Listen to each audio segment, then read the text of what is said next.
You've got questions about school meals, and we have the answers. Karen, one of the things that I've heard from parents is that the school lunch program in their schools relatively faceless. Who are these people that are serving the meals to our children? Well, as far as my district, they're the best ones in the nation because they're dedicated. They're there before, we say in the South, before the chickens get up.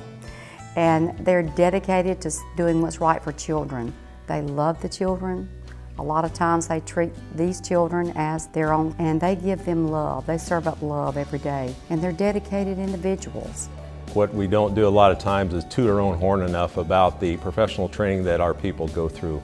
All our managers in our cafeterias are ServSafe certified, so they've gone through curriculum to learn HACCP, which all restaurants and professional chefs and culinary people go through. They have a certain amount of hours that they have to have training every year. They're qualified, skilled people. In addition to that, we encourage our members to belong to the School Nutrition Association, and they participate not only at national but also at state level trainings and professional development.